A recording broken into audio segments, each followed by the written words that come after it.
약속을 주신 말씀이죠. 너희가 구하고 찾고 두드려라. 구하는 이가 얻고 찾는 이가 찾고 두드리는 이에게 열릴 것이다. 삼중적인 약속을 통해서 기도 응답을 확신시키는 말씀입니다. 마태복음 5장에서 7장은 주옥 같은 예수님의 산상 설교죠. 이 가르침 속에 기도에 대한 내용이 3번이나 등장합니다. 동일한 주제를 3번이나 말씀하는 것은 기도가 처음입니다. 그만큼 기도는 중요하기 때문일 것입니다. 6장 전반부에서 제일 먼저 기도할 때에 사람에게 보이려고 외식으로 기도하지 말아라. 너희가 의미 없이 중언부언하며 기도하지 말아라. 너희가 기도할 때 은밀한 가운데 지켜보시고 들으시는 하나님께 골방에 들어가 문을 닫고 하나님 앞에 기도해라. 사람 의식하면서 사람 들으라고 기도하지 말아라. 보이기 위해서 기도하지 말아라. 참 기도를 중요시하는 유대 종교 사회에서 사람에게 기도한다고 하는 것은 참 과시가 되고 자랑거리가 됐던 환경이죠. 그러나 그런 사람은 이미 상을 받은 사람이다. 기도응답 없다. 그리고 너희는 이렇게 기도해라. 그리고 어떻게 우리가 기도해야 될지 모든 기도하는 사람이 가슴에 담고 바른 기도를 해야 될 그 유명한 주기도문을 예수님께서는 가르칩니다. 그리고 이제 7장에 와서 다시 한번 이제 기도 응답에 대한 약속을 우리에게 주십니다. 흔히 기도는 영혼의 호흡이라고 말합니다. 호흡은 생명입니다. 숨 쉬지 않으면 죽듯이 기도하지 않으면 영이 죽습니다. 이건 누구도 예외가 없습니다. 목사도 기도하지 않으면 영이 고갈되어 버리고 맙니다. 영성을 잃습니다. 능력을 잃어버립니다. 기도는 영혼의 호흡입니다. 내가 영적으로 살아가는 큰 이 호흡기가 기도하는 것입니다. 여러분들이 영적으로 살기 원하면 늘 무시로 성령 안에서 기도할 수 있기를 바랍니다. 새벽에 기도하는 건 참 중요합니다. 그러나 새벽에만 기도해서는 안 됩니다. 항상 기도해야 합니다. 어려운 일이 있을 때 기도하는 건 참 잘한 일입니다. 그러나 어려운 일이 있을 때만 기도해서는 안 됩니다. 무시로 성령 안에서 늘 기도해야 합니다. 시험이 올 때도, 좋은 일이 있을 때도, 은혜 받고 난 이후에도 기도해야 합니다. 그렇지 않으면 우리가 실족할 수 있기 때문입니다. 기도는 하나님과의 대화라고 말합니다. 대화는 나눌수록 깊어집니다. 기도하다 보면 할 말이 없어서 주여 주여 한숨만 쉬다가 푹푹 쉬다가 일어나는 사람들이 있습니다. 평소에 하나님과 대화가 없기 때문입니다. 시간 가는 줄 모르고 기도할 줄 알아야 합니다. 참 제가 감사하게 생각하는 것은 새벽에 저보다 기도를 오래 하는 성도들이 많이 있습니다. 2시간, 3시간 새벽에 나와서 기도하다 돌아가는 우리 권사님들이 계시고 그런 성도들이 있어요. 참 감사합니다. 깊이 있게 기도합니다. 하나님과의 대화가 참 깊습니다. 그런 분들 얘기를 들으면 기도 없이 한순간도 못 살겠다는 거예요. 기도의 맛을 한 거죠. 기도가 하나님과의 대화인 것을 알고 있는 것입니다. 오늘 성경에서 주님은 이렇게 말씀합니다. 너희는 구하라. 그리하면 너희에게 주실 것이요. 찾아라. 그리하면 찾아낼 것이요. 문을 두드려라. 그리하면 너희에게 열릴 것이니. 다시 한번 반복합니다. 구하는 이마다 받고 찾는 이가 찾고 두드리는 이에게 열릴 것이니라. 기도 응답을 삼중적으로 약속하는 내용입니다. 성경에는 여기 말고도 도처에서 여러 가지 상황과 사례들을 통해서 기도 응답의 중요성을 가르칩니다. 또 예수님은 직접적으로 기도 응답에 대한 약속을 우리에게 가르칩니다. 마가복음 12장에서는 너희가 믿고 구하는 것은 받은 줄로 믿으라. 그리하면 그대로 되리라. 믿음으로 구하면 그대로 이루어진다고 약속합니다. 그리고 도저히 믿기지 않을 약속까지 합니다. 저 산을 향하여 바다에 던지우라. 믿음으로 기도하고 의심하지 않으면 그것이 이루어진다는 거예요. 누가복음 18장에서는 한 과부 이야기를 통하여 불의한 재판장이 아침 저녁으로 원한을 풀어달라고 하도 졸라대니까 하나님도 알지 못하고 이 사람은 공의도 행하지 않는 불의한 재판관인데 들어줬어요. 그러면서 이렇게 불의한 재판관도 밤낮으로 아침 저녁으로 구하는 과부의 기도를, 가부의 요청을 들어주는데 하물며 하늘에 계신 너희 아버지께서 밤낮 부르짖는 택하신 자들의 원한을 풀어주지 않겠느냐, 오래 참겠느냐. 모두 기도 응답에 대한 약속들입니다. 그런데 솔직히 한번 물어보십시다. 여러분 양심적으로 대답해 보세요. 하나님 우리 기도하면 응답한다고 믿습니까? 그러면 늘 기도하고 살아야죠. 근데 항상 그래서 기도합니까? 내가 기도하면 하나님이 항상 응답해 주시기에 나는 모든 문제를 하나님 앞에 가서 늘 의논하고 기도하고 그리고 그것 때문에 자유함을 얻고 걱정 근심하지 않고 승리하고 그렇게 살아갑니까? 어찌 이렇게 아멘 소리가 적습니까? 사실 우리는 기도 응답에 대한 상처들이 있습니다. 하나님은 이렇게 기도 응답에 대한 많은 약속을 하는데 정말 하나님 내 기도에 응답해 주시나? 정말 하나님 내 기도에 응답하고 있나? 근데 나는 왜 이렇게 손에 잡힌 간증할 만한 기도 응답에 대한 이야기거리가 없지? 이런 생각들을 우리가 합니다. 이런 우리를 향해서 예수님의 설득은 오늘 본문에서 계속됩니다. 너희 중에 누가 아들이 떡을 달라 하면 돌을 주며 생선을 달라 하면 뱀을 줄 사람이 있겠느냐? 너희가 악한 자라도 좋은 것으로 자식에게 줄 줄 알거든 하물며 하늘에 계신 너희 아버지께서 구하는 자에게 좋은 것으로 주지 않겠느냐? 여기 악한 땅의 아버지와 선한 하늘의 아버지, 약한 땅의 아버지와 강한 하늘의 아버지를 대비하며 기도 응답의 확신을 심어주고 있습니다. 세상의 못된 애비, 악한 애비도 자식이 떡을 달라는데 돌 주고 생선 달라는데 뱀 줄 부모 없다. 하물며 하늘에 계신 너희 아버지가 구하는 자에게 좋은 것을 주지 않겠느냐. 이렇게 하나님은, 우리 주님은 기도 응답에 대해서 다양한 말씀을 하시면서 우리가 확신을 시키고 있음에도 불구하고 우리에게는 왠지 기도 응답에 대한 확신이 없을 때가 많아요. 내가 기도하면 하나님은 침묵하시는 것 같고, 나는 달라고 구하는데 하나님은 주지 않으려고 숨기는 것 같고, 우리의 간청에 하나님은 수수방관하시고 너무 높은 데 계셔서 낮고 천한 나 같은 것에는 관심도 없어 보이고, 나의 애원과 눈물에 본체만치 하시는 것 같고. 여러분, 이것이 우리가 갖고 있는 어쩌면 하나님에 대한 좀 이해가 아니겠는가 싶어요. 기도에 있어서 분명 예수님의 약속과 우리의 경험 사이에는 어떤 차이가 있는 것이 분명해 보입니다. 왜 기도 응답에 대한 약속이 이처럼 분명한데 우리에게는 기도 응답에 대한 어떤 간증을 할 만한 이런 분명한 주제가 없을까?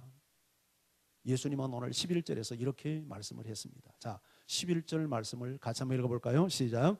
하늘에 계신 너희 아버지께서 구하는 자에게 좋은 것을 주시지 않겠느냐. 뭐를 주시겠다고요? 자, 그러니까 지금 앞에서 구하고 찾고 두드려라, 구하는 이가 얻고 찾는 이가 찾고 두드리는 이가 열릴 것이다, 이렇게 삼중적인 기도 응답을 약속한 그 기도 응답의 약속이 뭐냐면 좋은 거예요. 좋은 거 주시지 않겠느냐. 그런데 똑같은 내용을 기록하고 있는 누가복음 11장 13절에서는 그 좋은 것을 이렇게 표현하고 있습니다. 자, 같이 읽어볼까요? 시작. 너희 하늘 아버지께서 구하는 자에게 성령을 주시지 않겠느냐 하시니라.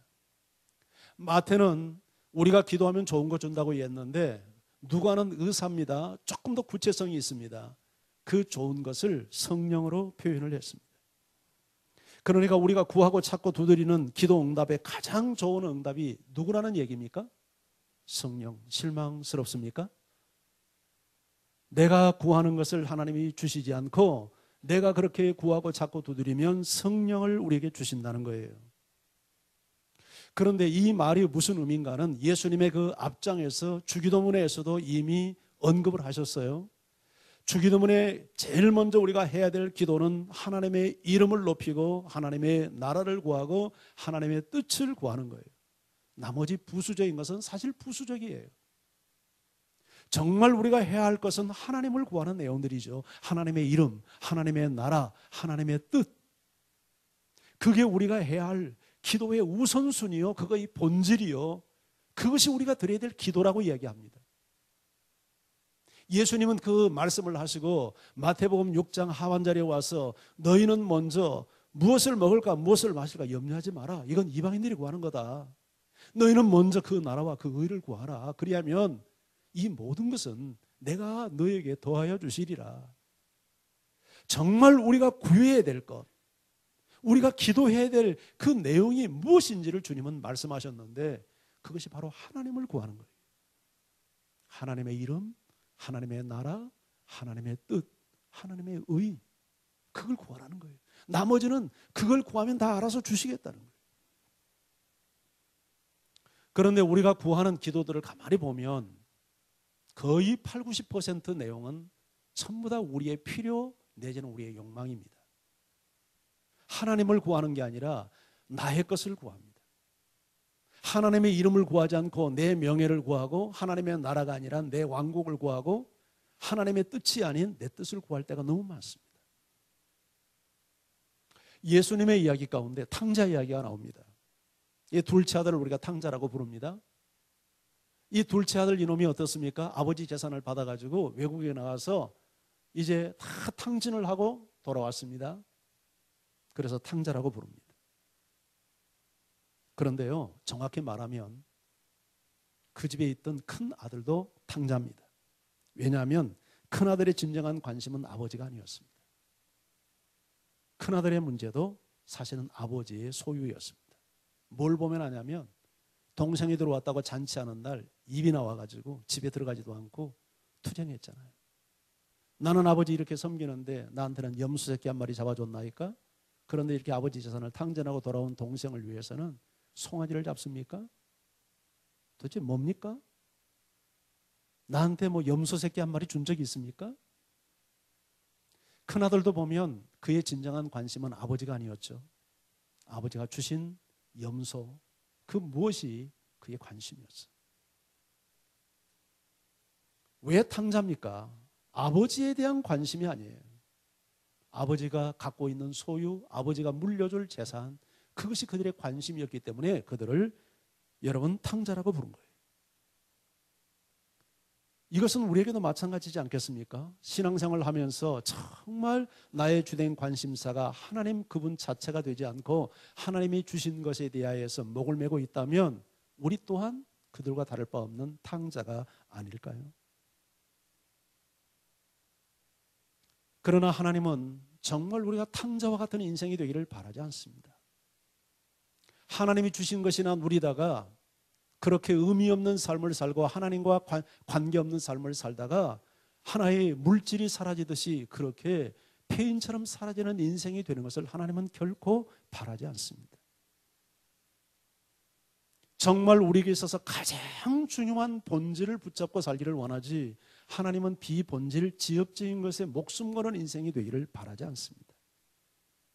우리는 정말 우리 인생이 하나님에게 포커스를 맞추고 하나님을 찾고 하나님을 갈망하고 하나님을 사랑하고 하나님을 소유하고 하나님의 임재 앞에 들어가고 하나님이 내 인생 속에 개입하고 하나님의 이름을 높이고 하나님의 나라를 구하고 하나님의 뜻을 행하는 그런 하나님의 아들이 되기를 원하지 머슴 같은 인생, 가정부 같은 인생이 되기를 원하지 않는단 말이죠. 하나님이 주시는 몇 푼의 월급 앞에 만족하며 사는 그런 직장인과 같은 인생, 그런 가정부와 같은 인생이 되기를 바라지 않는 거예요. 하나님께서 이스라엘 백성들을 애굽에서 끌어낸 다음에 그들은 젖과 꿀이 흐르는 땅을 잔뜩 기대하고 가는데 40년 동안 뺑뺑이 돌리면서 오직 40년 동안 먹고 사는 것은 만나 하나만 가지고 먹고 살고, 기적의 음식이 내렸을 때 그것도 하루 이틀이지. 1년, 2년, 10년, 20년 그것만 먹고 살아보세요. 성질나지 진짜. 이러려고 우리를 여기 끄집어냈나? 불평하잖아요. 그런데 왜 하나님이 그렇게 하시나요? 능력이 없어서일까요? 아니죠. 하나님은 분명히 말씀하죠. 너희가 떡으로만 사는 존재가 아니라 하나님의 입에서 나오는 모든 영의 양식을 먹고 살도록 훈련하기 위해서 내가 너희 조상들이 알지 못하는 만나를 내가 주어 먹게 한다. 육신의 양식만 먹고 사는 존재가 아니라 하나님의 입에서 나오는 진리의 말씀, 영의 음식을 먹고 사는 존재로 너희를 훈련하기 위해서 내가 이렇게 너희에게 40년 동안 훈련을 시켰다. 이렇게 말씀을 합니다. 이걸 보면 하나님께서 우리를 구원하신 목적이 세상에서 세상의 것들을 많이 누리고 잘되고 명예를 얻고 성공하고 권세를 누리고, 그것이 하나님께서 우리에게 주시고자 하는 목표가 아닌 것을 분명하지 않습니까? 먹고 마시는 거 그거는 이방인들이 구하는 것이요, 너희는 먼저 그의 나라와 그의 의를 구하라. 하나님을 구해라. 하나님에게 네 인생에 목숨을 걸어라. 그분을 바라봐라. 거기에 포커스를 맞춰라.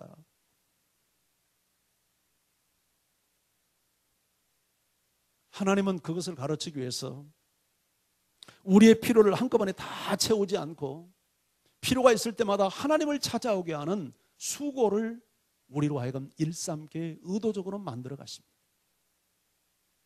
여러분이 세상에서 만족하면 하나님 믿겠습니까? 교회 나오겠습니까? 영하 9도, 체감온도 11도, 찬바람 맞으며 나오겠습니까? 우리가 그렇게 거룩한 존재가 아닙니다. 우리 안에 여전히 죄성이 있습니다. 게으름이 있습니다. 편안함을 누립니다. 우리가 세상에서 다 갖춰진 만족한 환경 속에 살면 절대 그런 사람 되지 못할 것입니다. 그런데 왠지 우리 안에 결핍이 있습니다. 문제가 있습니다. 아쉬움이 있습니다. 마음이 평안하지 않습니다. 이런 우리의 피로들을 통해서 하나님을 찾도록 하나님은 의도하신단 말이죠. 그래서 정말 하나님이 주신 그 무엇이 아닌 하나님을 만나기를 원하고 하나님을 알기 원하고 그분의 임재 속에 들어가기를 하나님은 정말 바라는 거죠. 그래서 너희가 구하고 찾고 두드리면 가장 좋은 거 주는데 그게 뭔 줄 아니? 그게 바로 성령이다. 성령이 어떤 분입니까? 하나님이죠. 내가 너에게 주기를 원하는 것은 성령이다. 이것이 최고의 기도 응답이다. 하나님이 주신 것과 하나님을 소유하는 것은 이건 차원이 달라도 너무 다른 차원이죠. 너무 다른 차원이에요. 너무너무 목이 말라요. 예. 그런데 수도꼭지에서 물이 말이죠. 뚝, 뚝, 뚝 2, 3초에 한 방울씩 떨어집니다. 그러면 그걸 빨아먹겠다고 혓바닥을 내놓고 이렇게 빨아먹는다고 한번 생각해 보세요. 얼마나 갈증나겠어요. 이게 하나님이 주신 것이라면 내가 성령을 받는 것은 수도꼭지에서 콸콸콸콸 생수가 쏟아지는 것에 입을 대고 마시는 것과 같은 아마 그런 차이라고도 말할 수 있을 거예요. 하나님은 그 갈증나는 한두 방울에 수도꼭지에서 떨어지는 여러분 물방울을 우리에게 주시는 것을 원하는 게 아니라 수도꼭지에서 콸콸 쏟아져서 우리의 영혼에 만족을 줄 수 있는 생수가 되는 성령을 주시기를 원한단 말이죠. 그래서 인생의 진정한 해답은 하나님이 주신 그 무엇이 아니라 하나님 자신이에요. 성령은 우리의 보혜사, 우리를 돕는 분으로 오셨어요. 성령이 오시면 우리를 모든 진리 가운데로 인도합니다. 그렇기 때문에 성령을 만나면 인생의 해답이 주어지는 거예요. 인생의 해답이 주어져요. 모든 문제의 해답이 성령 안에 있어요. 한 컵의 물을 찾는 자가 아니라 주는 자가 아니라 하나님은 우리에게 바로 모든 인생의 본질인 성령을 주시기를 원하는 거예요. 그래서 내가 그렇게 기도해도 왜 하나님은 내 기도에 응답이 없는 것 같아? 뭔가 핀도가 맞는 거예요. 핀도. 이 핀트가 맞는 거죠. 핀트. 하나님과 나 사이에 핀트가 맞는 거예요. 여러분, 오늘 저녁 우리 기도할 때는 다른 기도하지 말고 하나님, 우리 예수님이 가르친 대로 제가 성령을 구합니다. 저에게 성령을 주십시오. 성령의 충만함을 주십시오. 성령의 임재 속에 들어가기를 원합니다. 성령이 제 속에 오셔서 저를 완전하게 장악하시고 제 인생의 주인이 되어 주십시오. 제가 성령을 초청합니다. 환영합니다. 모셔드립니다. 오시옵소서. 내가 어느 순간에 살든지 늘 성령과 교통하는 삶을 살기를 원합니다. 이런 기도를 드리는 밤이 될 수 있기를 축복합니다.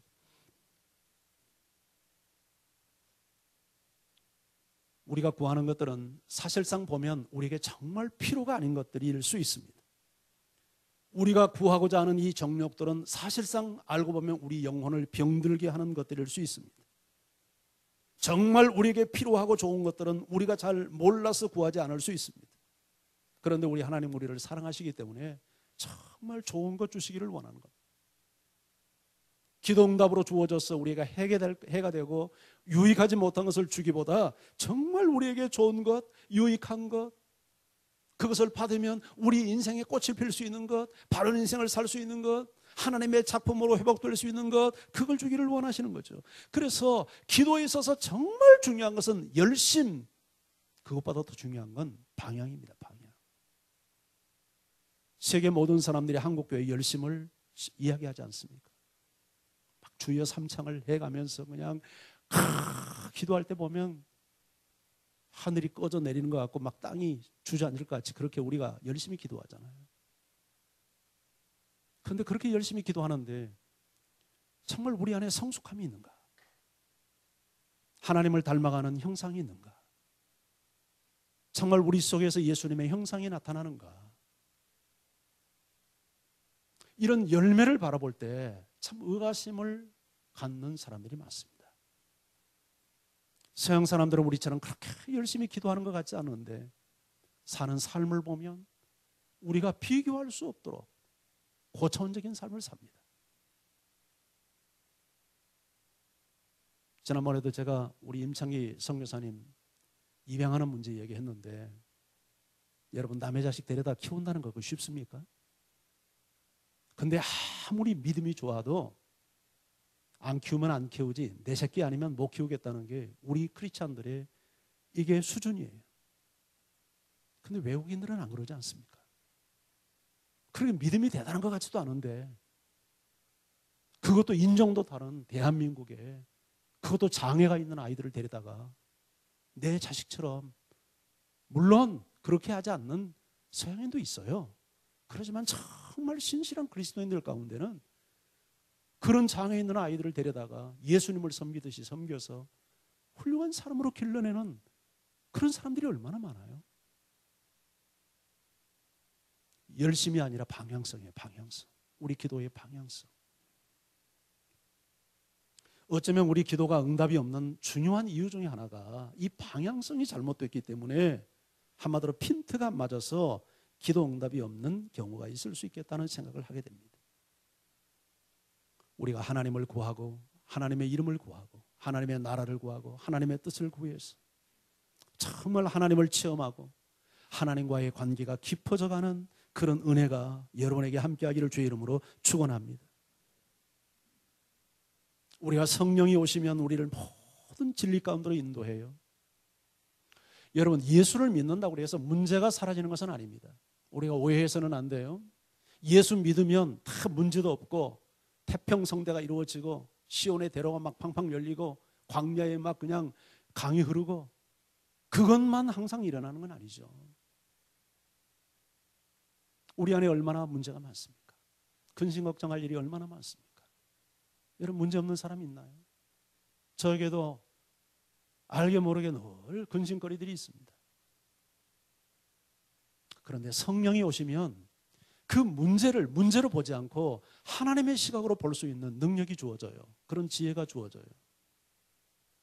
그래서 성령이 와야 돼요. 성령이 우리를 모든 진리 가운데로 인도한다고 하는 것은 뭐 성령의 비밀만 깨닫게 한다는 게 아니라 우리의 모든 상황 속에서 하나님이 나에게 좋은 것 주시기 위해서 주셨던 그 모든 좋은 것이 내가 육체적으로 좋다 이렇게만 느껴야 좋은 것입니까? 그렇지는 않죠.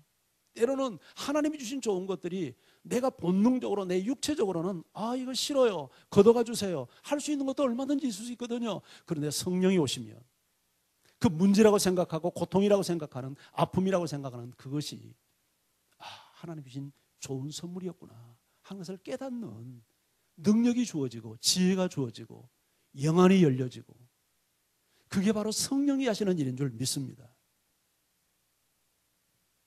그래서 우리가 구해야 될 최고의 기도 제목이 뭐예요? 성령이에요. 성령. 요새 우리가 누가복음을 새벽에 묵상하고 큐티에서 묵상하잖아요. 예수님의 공생애를 누가는 추도 면밀하게 기록하고 있는데, 공생애가 어떻게 시작되냐면 성령과 함께 시작합니다. 성령으로 잉태하셨고, 그가 요단강에서 성령 충만을 받으시고, 성령에 이끌려 광야에 가셔서 시험 받으시고, 성령의 능력으로 고향에 돌아가시고, 가서 말씀을 전하는데 말씀의 권세가 나타나고 은혜가 넘치고, 사람들이 그 가르침에 놀라고, 실질적으로 예수님의 몸에서 능력이 나가니까 막 병자들이 고침받고 서로 손을 대려고 하고, 이게 예수님에게 성령이 임하니까 그런 놀라운 역사들이 예수님에게 나타나는 거예요. 예수님에게. 이게 예수님뿐만 아니라 모든 위대하게 쓰임받는 하나님의 사람들에게 예외 없이 성령이 임해요. 성령이 임할 때 놀라운 역사들이 일어나요. 놀라운 역사들이. 예수님은 사역을, 공생애를 마무리하고 이제는 내가 아버지께로 돌아갈 때가 됐다. 그러니까 제자들이 다 근심하잖아요. 근심하지 말아라. 내가 가는 것이 더 유익이다. 이번 주일날 제가 설교할 그 요한복음 16장 하반부에 나오는 내용인데, 내가 가면 너희에게 다른 보혜사를 보낼 거야. 그래서 영원토록 너희와 함께 있게 할 거야. 걱정하지 마. 그리고 그 진리의 성령이 오시면 너희를 모든 진리 가운데로 하나님의 뜻 가운데로, 하나님이 기뻐하는 삶 가운데로 너희를 인도해 갈 거야. 그러면서 부활하신 예수님이 제자들에게 이제 당부합니다. 너희가 하나님의 나라 일, 내가 시작한 하나님의 나라 일을 계승해 가기 원한다. 그런데 아직 예루살렘을 떠나지 마라. 너희가 물로 세례를 받은 것 같이 성령으로 세례를 몇 날이 못되어 받으리니 너희가 그 날을 기다려라. 그래서 예수님이 승천하신 후에 제자들은 흩어지지 않고 예루살렘에 모여서, 마가요한의 다락방에 모여서 성령을 기다리며 기도에 힘쓰고 있을 때 오순절날 성령이 임합니다. 성령이 임하니까 제자들이 전혀 능력을 받고 새로운 사람들로 변화되잖아요. 예수님을 3번이나 부인했던 베드로가 설교하니까 3,000명이 막 회심하는 역사가 나타나고, 제자들을 통하여서 능력이 나타나고, 그런 놀라운 일들이 나타나요. 성령이 임했을 때 나타나는 현상이에요. 그러니 우리에게 있어서 가장 중요한 기도의 제목이 무엇이며 기도 응답이 뭡니까? 성령을 받는 거죠. 성령의 충만함을 받는 거예요. 이미 예수 믿는 사람은 성령이 오셨죠. 성령의 충만하게 능력으로 임하도록 우리가 그 일을 위해서 기도해야 돼요. 성령은 우리의 기도의 방향성도 도와주십니다. 로마서 8장 26절에 성령도 우리 연약함을 도우시나니 우리는 마땅히 기도할 바를 알지 못하나 오직 성령이 말할 수 없는 탄식으로 우리를 위하여 친히 간구하시느니라. 여러분, 성령의 도움을 받지 않고는 바른 기도도 할 수 없어요. 무엇을 위해서 기도할 바를 알지 못하는데 성령께서 우리를 위해서 친히 중보기도 해 주실 뿐만 아니라 우리가 하나님의 뜻에 합당하도록 바른 기도를 할 수 있도록 성령께서 도와주신단 말이죠. 아까 제가 서두에 이야기했죠. 기도는 영혼의 호흡일 뿐만 아니라 기도는 하나님과의 대화다. 근데 대화에 있어서 가장 중요한 게 뭐라고 생각합니까? 대화에 있어서 방장로님은 대화할 때 뭐가 가장 중요하던가요? 등 있는 게 잘 들으시군요. 좋습니다. 잘 들으셔야 됩니다. 사실 대화에 있어서 가장 중요한 것은 소통입니다. 소통이 뭐죠? 듣는 거죠. 공감해 주는 거죠. 마음을 읽어주는 거죠. 그런데 어떻게 장로님, 우리 박권사님하고 대화 잘 됩니까? 잘 됩니까? 박권사님한테 물어보고 싶다. 잘 됩니까? 아이고, 저 집 부부는 정말 훌륭한 부부입니다. 나는 가끔 안 될 때가 있어요. 왜 안 됩니까? 내 주장이 옳다고 서로 이야기하는데 이 대화를 할 때 상대방 입장에서 대화를 해야 되거든요. 그러면 공감이 되는 겁니다. 공감이 될 때 아, 내가 저 이야기를 들었다. 그게 소통이잖아요. 소통이에요. 그런데 공감력이 없으면 그러니까 말하는 사람이 듣는 사람이 공감이 되도록 말을 하거나 듣는 사람이 공감해 주도록 잘 듣거나 둘 중 하나가 되어야 이게 소통이 되거든요. 그런데 의외로 부부들이 말이죠. 대화가 없습니다. 대화하다가 그냥 피 터지게 싸우거나 아니면 그 싸우는 것이 부담스러워서 아예 묵비권을 행사하고 사는 가정들이 적잖아요. 아마 이 설교를 듣는 여러분 가정에도 틀림없이 그런 가정들이 아마 적지 않게 있으리라고 저는 생각해요. 왜냐하면 공감하는 대화를 안 하기 때문이죠. 그러니까 둘 중 한 사람은 공감을 해야 되는 거예요. 상대방이 이해할 수 있고 받아들일 수 있는 말을 해야죠. 예, 보편적인 말을 해야, 보편성 있는 말을 해야 안 됩니까? 그래야 이게 공감이 되죠. 또 말하는 사람이 조금 뭐 개떡같이 말을 해도 듣는 사람이 찰떡처럼 잘 알아들어서 이게 공감을 해주면 소통이 되는 거예요. 아, 그런 뜻이군요. 이렇게. 그런데 말하는 사람도 그렇고 듣는 사람도 공감을 못하면 소통이 안 되는 겁니다. 대화에 그야말로 절벽이 일어나는 거죠. 그래서 대화가 안 되는 거예요. 그런데 우리가 기도도 마찬가지라고 봐요. 기도도. 정말 우리가 하나님께서 우리 기도를 응답을 하려면 하나님께서 공감되는 기도를 해야 되잖아요. 소통이 되는 기도. 근데 그렇게 하려면 하나님 입장에서 말을 좀 해야 되잖아요. 내 입장에서 내가 원하는 거 그것만 막 주장하는 게 아니라 하나님 입장에서. 그렇죠? 네, 하나님 입장에서. 그럴 때 하나님께서 아, 그래. 하나님께서 알아들을 수 있는 말로, 알아들을 수 있는 마음으로 기도를 할 때 하나님께서 귀를 기울여 듣고 그의 기도를 응답한단 말이죠.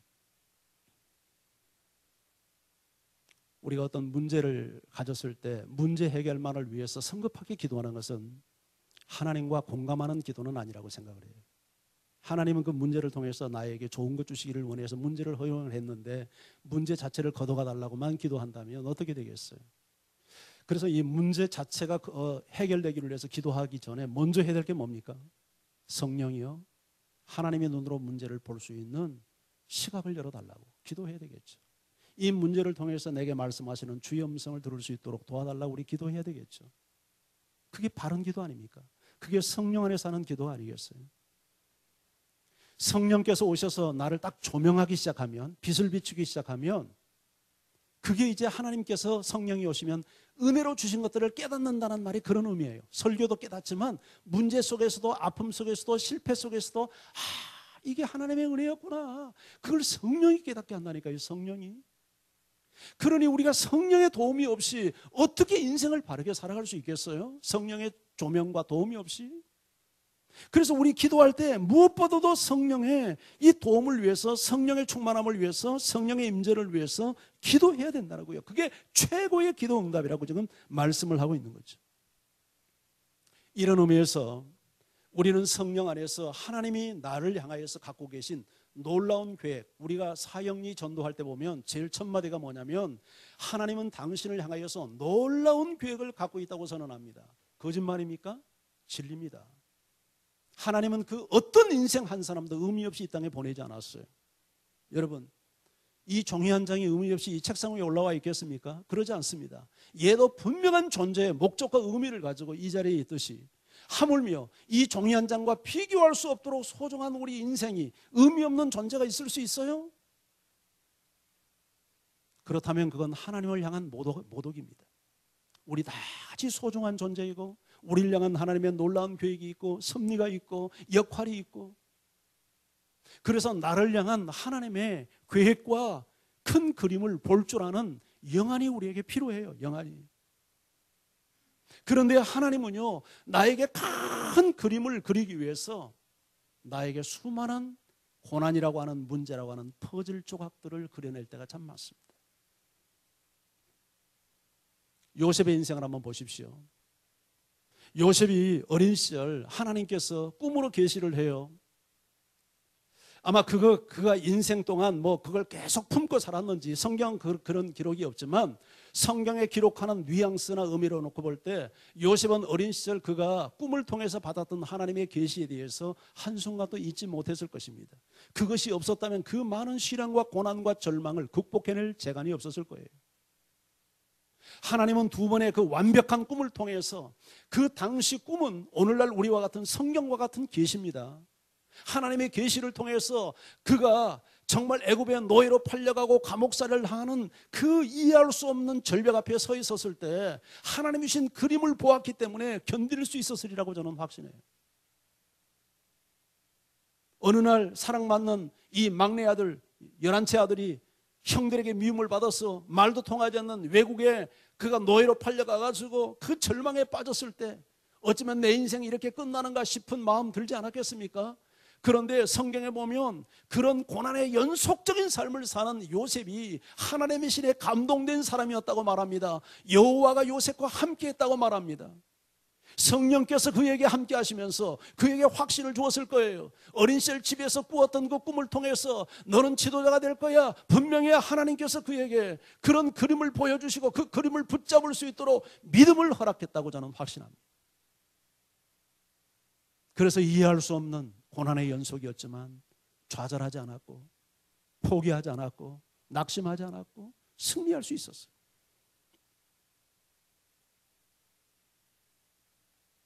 감옥에 갔을 때 내 믿음이 헛되었나? 하나님이 나에게 보여주신 그림이 잘못된 건가? 그런 의심도 한순간 아마 스쳐 지나갔을 것 같아요. 그러나 요셉은 그런 상황에서도 포기하지 않습니다.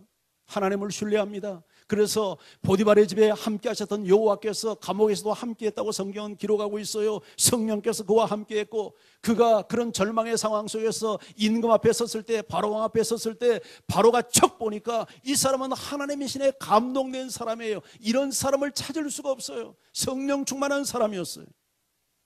그 성령께서 그에게 허락했던 수많은 고난의 퍼즐들을 하나님의 큰 그림을 그려가는 하나의 조각들로 이해할 수 있도록 능력을 주었다고 확신합니다.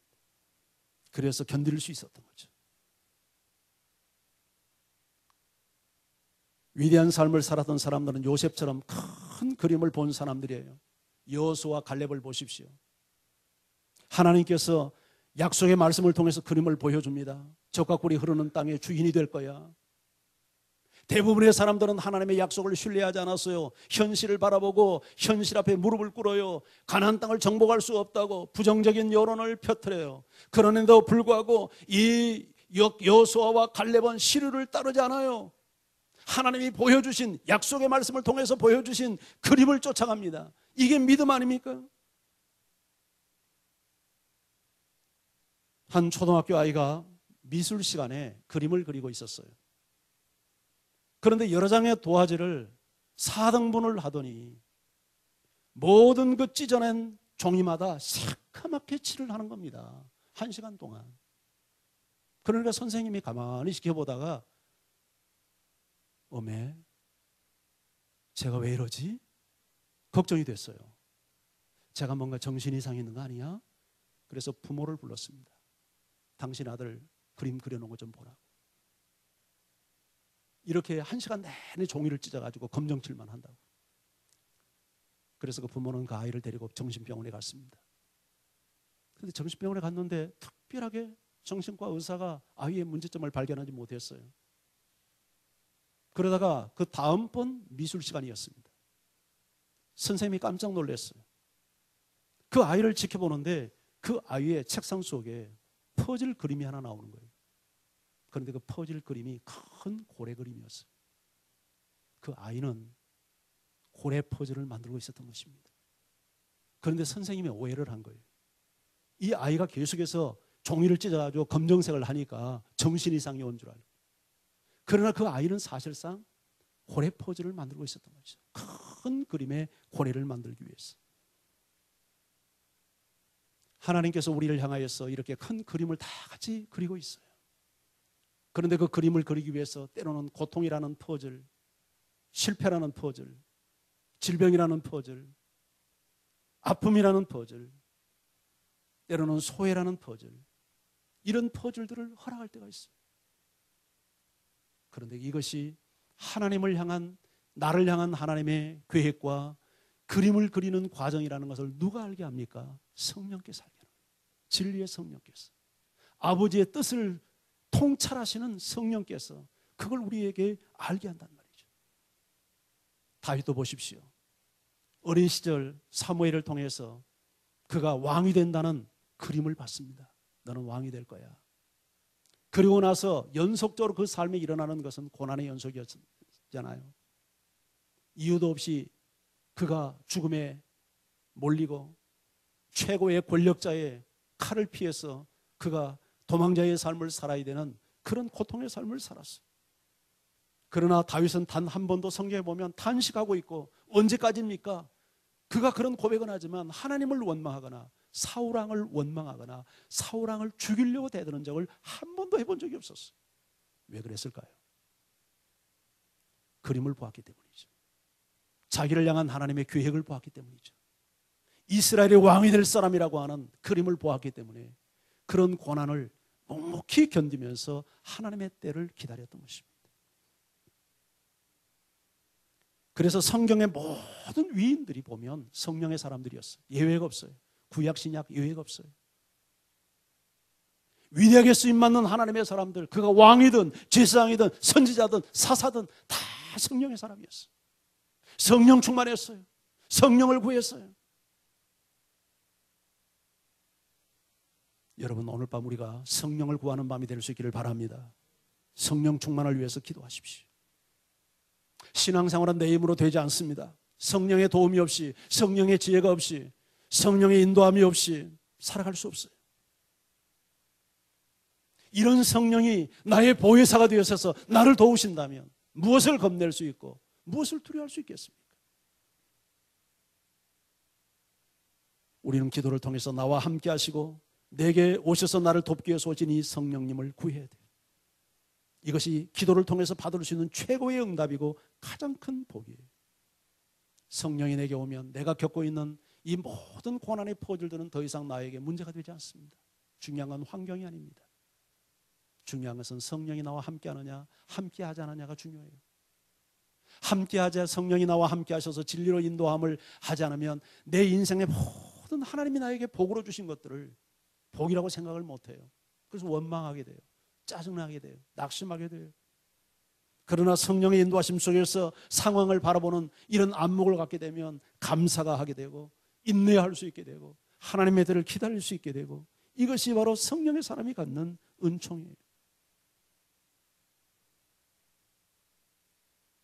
이런 사람은 반드시 승리할 수 있어요. 예수님은 말씀합니다. 구하는 자, 찾는 자, 두드리는 이에게 좋은 것을 주지 않겠느냐? 구하는 자에게 성령을 주시지 않겠느냐? 예수를 믿는 우리는 이미 성령이 오셨어요. 그런데 이 성령은 충만하게 임해야 돼요. 성령의 충만함을 구하라고 성경은 말합니다. 한 번 충만으로 완전 충만이 되지 않습니다. 우리가 핸드폰 쓰는 배터리와 똑같습니다.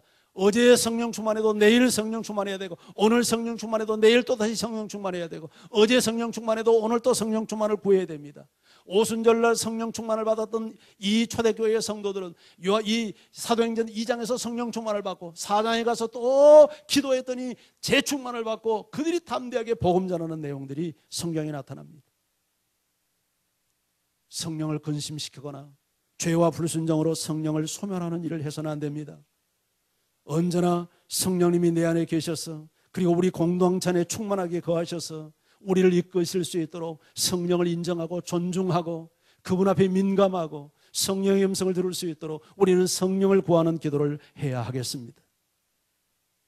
로마서 8장 14절은 말합니다. 무릇 하나님의 영으로 인도함을 받는 사람은 곧 하나님의 아들이라.